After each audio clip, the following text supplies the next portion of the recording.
Hello students, my name is Prashant Kumar और मैं स्वागत करता हूं आप सभी का अपने प्यारे चैनल विज्ञान विला एजुकेशन में। आई होप आपको ये वीडियो सीरीज बहुत ज्यादा पसंद आ रही होगी, तो प्लीज जल्दी से इस वीडियो को भी लाइक कर दीजिए और शेयर कर दीजिए और चैनल को सब्सक्राइब करना ना भूलें ताकि जो भी नया वीडियो हो वो आप तक सबसे पहले पहुंचे। तो चलिए स्टार्ट करते हैं आज की क्लास को। हेलो बच्चों, चलिए शुरू करते हैं हम आज की क्लास को। और आज की क्लास में बच्चों हम लोग स्टार्ट करने जा रहे हैं अपने एक नई चैप्टर के साथ और उस चैप्टर का नाम है चैप्टर नंबर 11, जिसमें आप बच्चों बेसिकली यहाँ पर ये पढ़ेंगे human I and colourful world. आप यहाँ पढ़ेंगे human I and colourful world and colourful world. आप इसके बारे में स्टडी करेंगे बच्चों आज, राइट। और सबसे पहला टॉपिक जो मैं ले रहा हूं वो इस चैप्टर में से ले रहा हूं refraction of light by glass prism. Glass prism से रिफ्रैक्शन कैसे होता है। I hope you know very well कि हम रिफ्रैक्शन किसे कहते हैं। अगर आप लोगों को अभी भी ये नहीं पता है कि रिफ्रैक्शन किसे कहते हैं तो प्लीज आप जाकर चैप्टर नंबर 10 के वीडियोस को स्टडी करें, refraction bye simple glass slab और रिफ्रैक्शन ऑफ लाइट। आप ये टॉपिक्स, ये दोनों वीडियो लेसन्स को जरूर सुने ताकि आपके बेसिक फंडामेंटल जो है वो बिल्कुल क्लियर हो जाए। चलिए खैर, आज हम स्टार्ट करेंगे refraction of light by glass prism को। अब देखो बच्चों, ग्लास प्रिज्म क्या होता है अगर मैं आपको समझाऊं कि ग्लास प्रिज्म किसे कहते हैं। तो बच्चों जैसे हमने वहां पर ये कहा था कि प्रिज्म बेसिकली एक तरह का ऑप्टिकल मीडियम है। एंड आई होप अब आपको पता होगा कि ऑप्टिकल मीडियम हम किसे कहते हैं। मीडियम का मतलब वो किसी ना किसी मटेरियल को यूज करके बनाया गया होगा। ऑप्टिकल का मतलब यहाँ पर किसी ना किसी तरीके से लाइट का इस्तेमाल किया जा रहा होगा या लाइट के साथ इंटरेक्शन किया जा रहा होगा। ये बात पक्की है ना, क्योंकि ऑप्टिकल मीडियम आ गया। खैर, तो जैसे हमने बच्चों वहां ग्लास लैब में ये कहा था कि ग्लास लैब के अंदर आपने ग्लास लिया था और उसको एक क्यूबॉइड फॉर्म में इस तरीके से अरेंज किया था, तो हम ये कहते थे कि जो इसकी ये वाली सरफेसेस हैं, ये जो आपको फ्रंट फेस पे नजर आ रही है और कुछ इसी तरीके से जो इसकी ये बैक साइड पर भी तो एक फेस होगी ना, ऐसे एक बैक साइड पर भी होगी ये वाली फेस। ये दोनों सरफेसेस बच्चों एक्चुअली में क्या बन जाते थे, हमारे रिफ्रैक्टिंग सरफेसेस बन जाते थे, है ना। ये हमने पढ़ा था, ये हमारे रिफ्रैक्टिंग सरफेस बन जाएंगे। कुछ इसी तरह से एक सिमिलर फैशन में एक और ऑप्टिकल डिवाइस बनाई गई है बच्चों, जिसे कहा जाता है ग्लास प्रिज्म। ग्लास प्रिज्म के अंदर भी कुछ इसी तरह के सरफेसेस बनाए गए हैं। बस अब आपको डिफरेंस ये देखने को मिलेगा कि यहां पर जो सरफेसेस हैं उनकी ओरिएंटेशन किसी दूसरे तरीके से रखी जाएगी। और अगर मैं आपको बताऊं तो अगर आप इसको टॉप व्यू से देखेंगे बच्चों तो ये एक ट्रायंगुलर शेप की तरह नजर आएगा। And that is the reason I have written कि इसके पास ट्रायंगुलर फेसेस होते हैं, राइट। ये आपको ट्रायंगुलर फेसेस की तरह नजर आएगा, यानी कि जो इसके रिफ्लेक्टिंग सरफेस होंगे, जैसे वहां पर हमारे पास जो प्लेन सरफेस था जो अगर हम सामने से देखें या साइड से देखें तो आपको एक रेक्टेंगल नजर आता था, यहां पर इस बार बच्चों को एक ट्रायंगल की शेप में नजर आएगा, राइट। तो मार्केट में वैसे तो बहुत सारे तरह तरह के ग्लास प्रिज्म अवेलेबल है, लेकिन आपको जिनको बहुत डीपली स्टडी करना है वो ये वाले ग्लास प्रिज्म है। ये वाला जो ग्लास प्रिज्म आपको नजर आ रहा है ये हमारा नॉर्मल ग्लास प्रिज्म है। अगर तुम ग्लास प्रिज्म को बच्चों ध्यान से देखो तो ये देखो, आपको ये ट्रायंगल नजर आ रहा होगा, ये फेस नजर आ रहा होगा, यहां पर ट्रायंगल नजर आ रहा होगा। तो अगर मैं आपको क्लियर कट में बात बताऊं तो ये वाला जो बच्चों फेस है ना, ये वाला जो फेस था, ये फेस अब हमारे बनेंगे जो कि एक्ट करेंगे एक रिफ्रैक्टिंग सरफेस की तरह। और जब हम इसको टॉप व्यू से देखेंगे ना बच्चों तो हमें रेक्टेंगल नजर आएगा, सॉरी ट्रायंगल नजर आएगा, I am very sorry, triangle नजर आएगा। एंड बिकॉज ऑफ दिस यहां पर रिफ्रैक्शन एक नए एंगल्स के साथ निकल के आएगी। उसको हमें आज समझना है, उसको आज हमें स्टडी करना है। खैर, और जो मार्केट में बच्चों अवेलेबल है हमारे पास ग्लास प्रिज्म, अगर मैं आपको दिखाऊं तो कुछ ये है ग्लास प्रिज्म। इसमें अगर आप देखें तो सारे के सारे फेस ही ट्रायंगल हैं जो कि एक पिरामिड की तरह नजर आ रहा है। आई होप आप इस चीज को नजर देख पा रहे होंगे, ये एक पिरामिड की तरह नजर आ रहा है, राइट। तो जरा मैं इसको एक बार मैग्नीफाई कर देता हूं, जूम कर लेते हैं, जरा यहां ध्यान से देखो। तो ये वाला सरफेस अगर आप देख रहे थे तो ये आपको एक प्लेन सरफेस नजर आ रहा था। यहां देखो ये कंप्लीटली एक सरफेस बिल्कुल ट्रायंगुलर है, ये सरफेस ट्रायंगुलर है। और अगर हम देखें तो एक पिरामिड की शेप ले रहा है ना, ये एक पिरामिड की शेप ले रहा है। एक और नई कैटेगरी है बच्चों हमारे पास, मैं आपको दिखाऊं, ये देखिए एक और नई कैटेगरी हमारे पास, ये भी एक तरह का ग्लास प्रिज्म है, लेकिन इसमें आपके सारे फेसेस ट्रायंगुलर नहीं है, सारे फेसेस प्लेन या फिर आपके रेक्टेंगुलर शेप में नहीं है, सबकी ओरिएंटेशन अलग अलग है। तो मार्केट में कुछ इस तरह के प्रिज्म्स बनाए जा चुके हैं बच्चों, और सबका यूज अलग अलग प्रोस्पेक्ट के हिसाब से किया जाता है।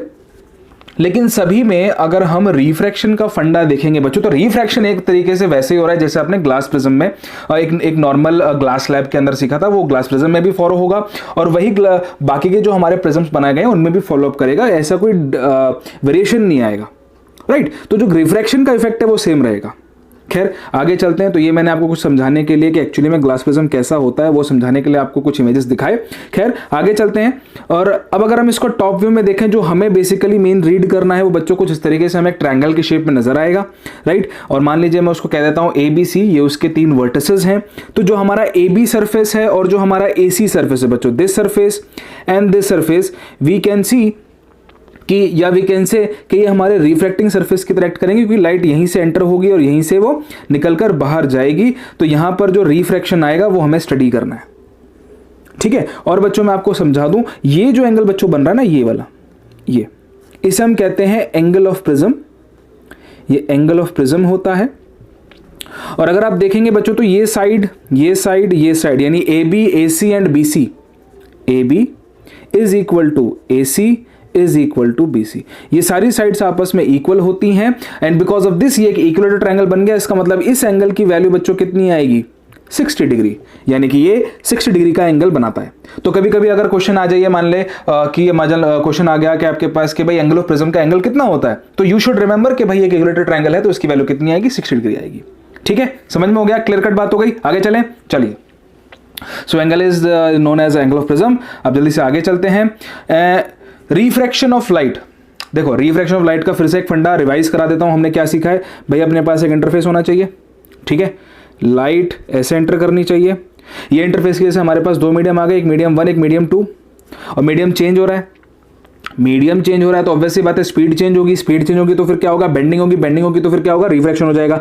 अब बेंडिंग कहां पर होगी ये समझ लेते हैं। बेंडिंग का मैंने आपको फंडा याद कराया बच्चों, डेंसर से रेयरर, तो away from the normal, rarer से डेंसर तो टुवर्ड्स द नॉर्मल, ये सीखा है ना हमने। तो यहां पर भी अगर हम देख लेंगे कि अगर हमारे इंटरफेस में ये 1 ये 2, अगर N1 की वैल्यू N2 से छोटी है, इसका मतलब ये वाला मीडियम हमारा डेंसर है, ये वाला मीडियम हमारा रेयरर है, तो ये अगर नॉर्मल है तो रिफ्लेक्शन कुछ इस तरीके से हो जाएगा।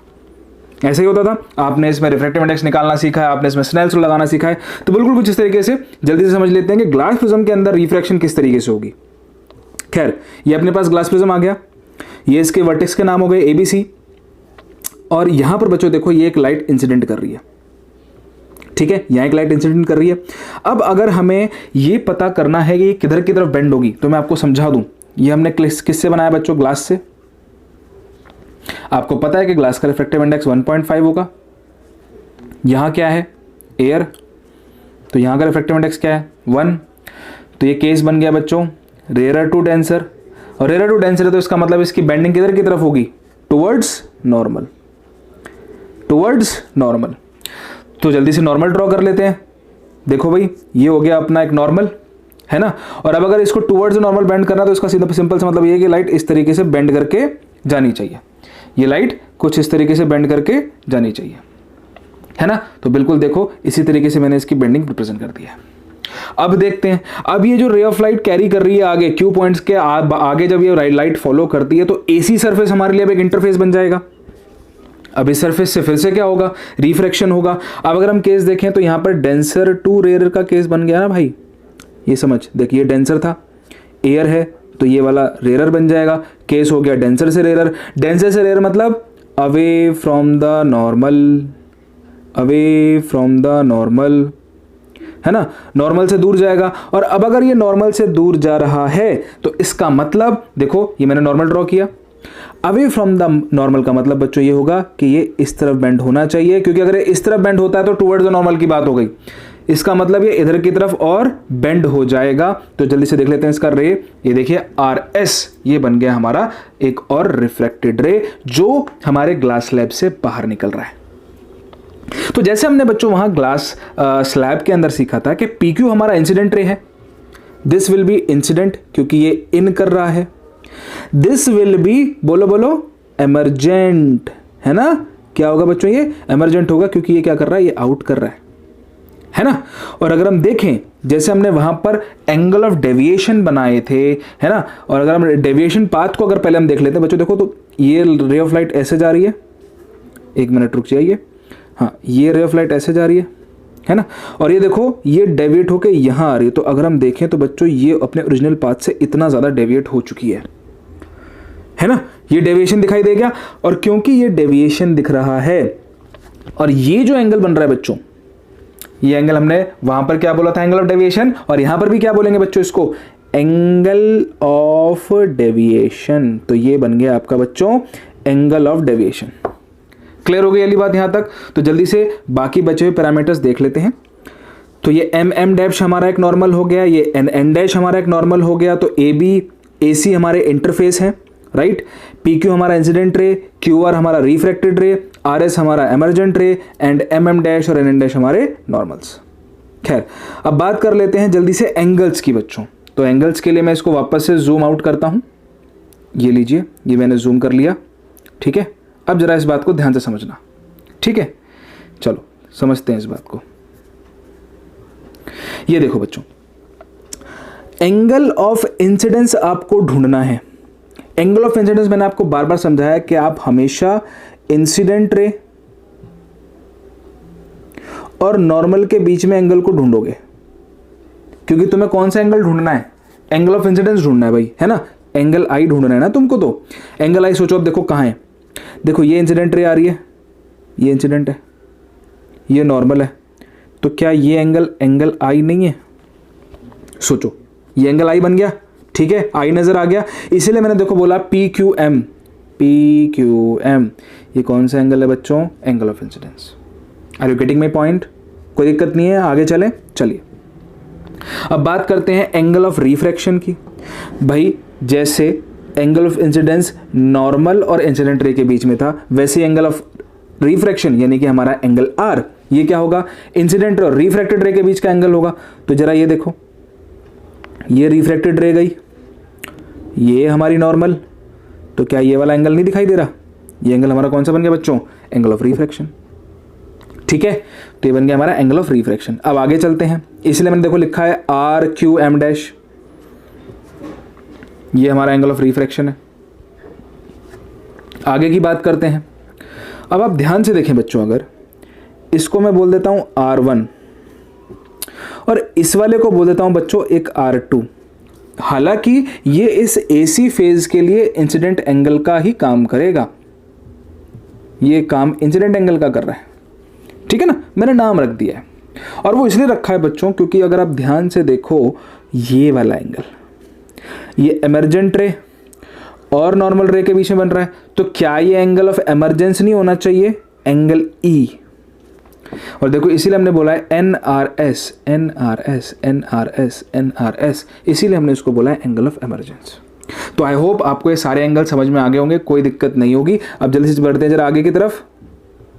देखिए अब हमने क्या किया, अब मैंने क्या किया, अब ध्यान से देखें, मैंने इस इंसिडेंट रे को एक्सटेंड कर दिया और मैंने इस इमरजेंट रे को एक्सटेंड कर दिया।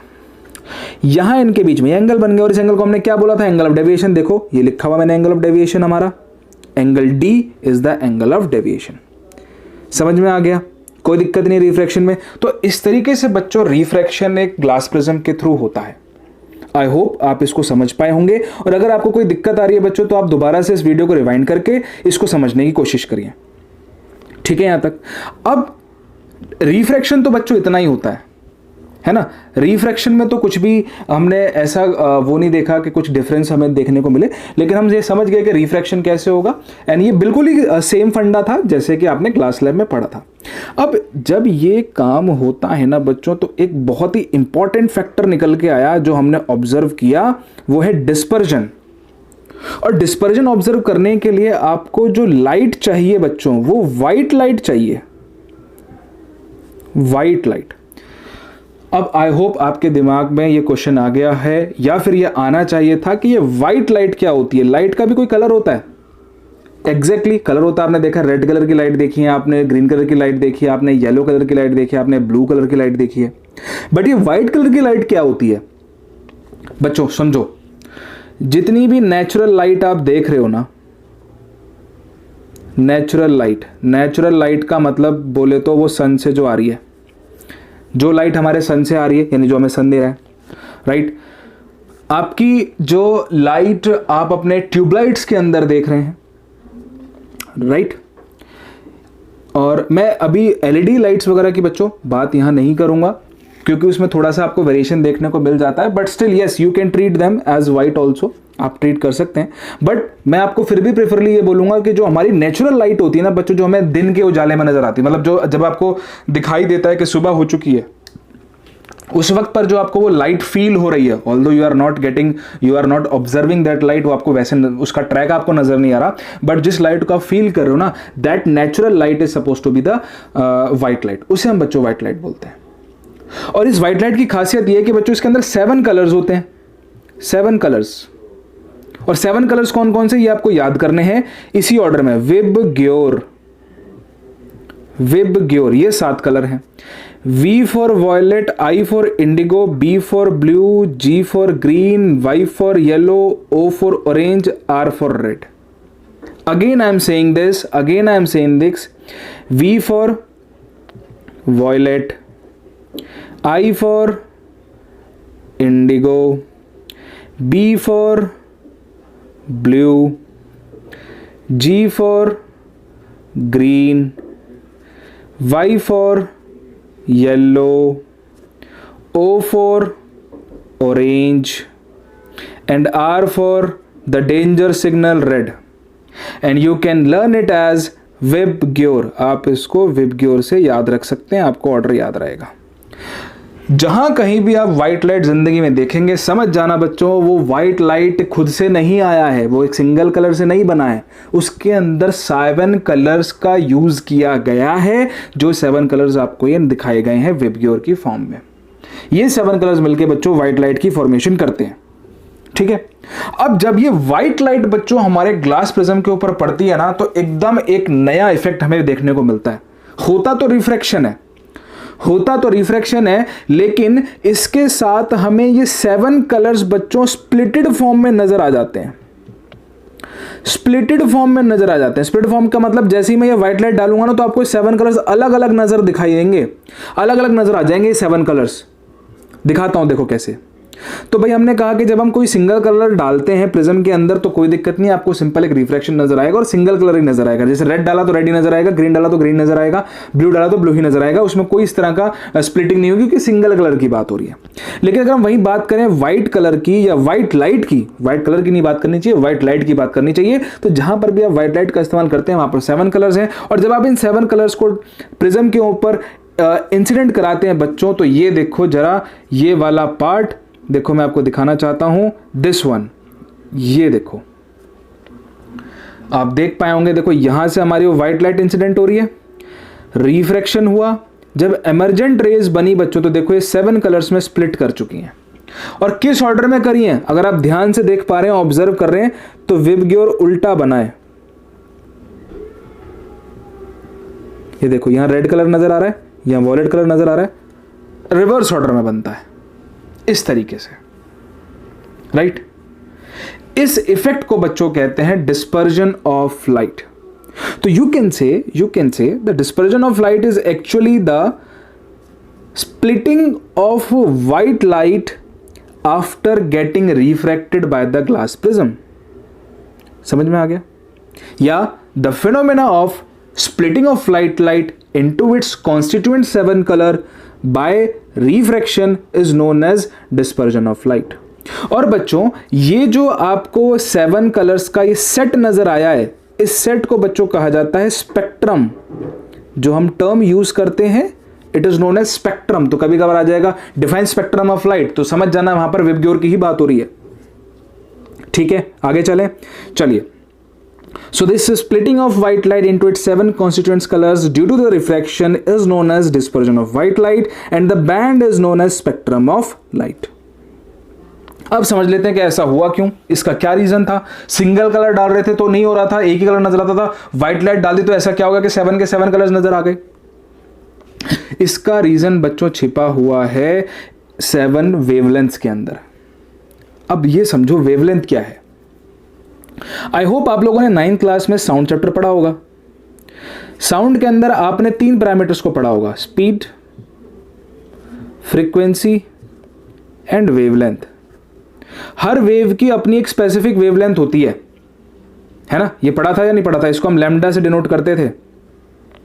एंड इफ यू नो और you can remember, this is the distance between the 2 consecutive waves और 2 consecutive क्रस्ट और 2 consecutive ट्रफ्स। हम ऐसे बोलते थे ना, डिस्टेंस जो चला जा रहा है ना? यानी कुछ ऐसा, देखो अगर ये वेव है, दिस इज द वेव, तो ये कॉन्जिक्यूटिव क्रस्ट के बीच का ये लैम्डा माना जाएगा। ये जो कंप्लीट वेव बनी इसको लैम्डा बोलेंगे, ये जो ट्रफ बना इसको लैम्डा बोलेंगे, है ना?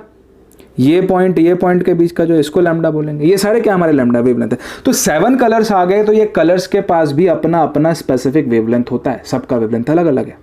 यानी वेव की और वॉयलेट है, ब्लू है, इंडिगो है, ग्रीन है, येलो है, ऑरेंज है, रेड है, सबका वेवलेंथ अलग अलग है, सबका सारे अलग अलग वेवलेंथ के होंगे। अब जब ये अलग अलग वेवलेंथ की लाइट हमारे ऑप्टिकल मीडियम के अंदर एंटर होगी, मैंने ऑप्टिकल मीडियम इसलिए यूज किया बच्चों, यहाँ ग्लास प्रिज्म भी हो सकता है, ग्लास स्लैब भी हो सकता है, दोनों में सेम इफेक्ट देखने को मिलेगा अगर हम ऐसा करेंगे।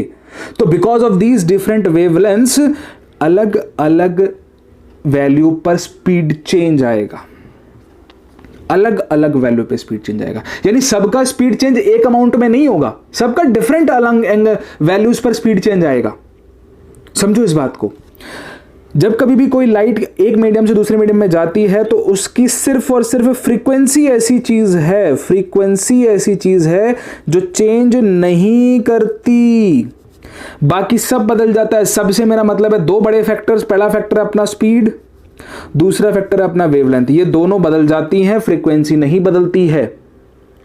और कितना चेंज आएगा ये इस बात पर डिपेंड करता है कि वेवलेंथ कितना है। अगर वेवलेंथ आपका ज्यादा कम हो रहा है तो उसके हिसाब से स्पीड चेंज होगा। यानी depending upon the value of the wavelength the speed is gonna change, speed उसके हिसाब से चेंज हो जाएगा।